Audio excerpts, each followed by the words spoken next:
Kingston is an amazing community. I think the reason there was such a huge response to the festival, and I mean, in our first year, we had 3,500 people, so it was just a huge response. I think it's because there are really deep and broad literary roots in Kingston.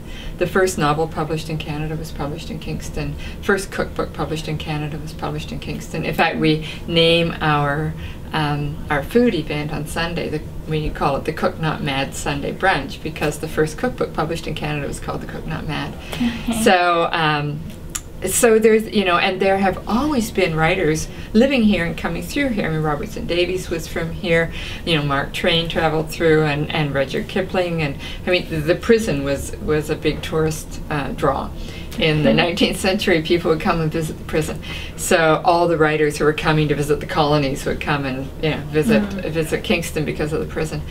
But all along, there, you know, writers have chosen this as a place to live, and I'm not exactly sure why, but right now, by one count, there's 300 published writers living in Kingston. Wow. And there are over 200 bookstores, not bookstores, book clubs. There are 166 book clubs right in the library, registered at the library alone. So it's a very literary town, and I think there's a lot of readers too, as well as writers. So it's a huge cultural hub.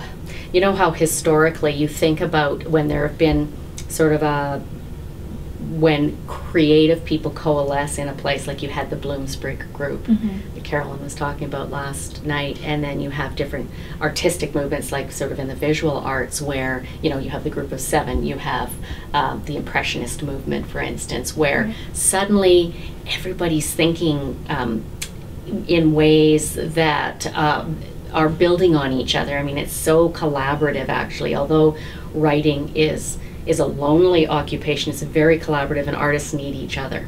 And the writing community in Kingston is very rich with extremely talented writers, and you know, writers certainly who have received accolades all over the world.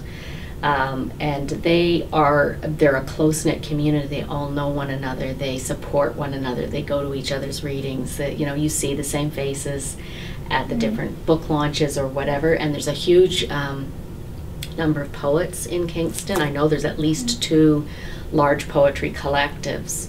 There's Poetry and Company, and I think there are 70 or 80 poets, and they meet regularly. So yeah, it's extremely rich. I think we're benefited by partly by the academic community here in Kingston, because clearly many writers are in academia, right? They're working there, and they're creating at the same time.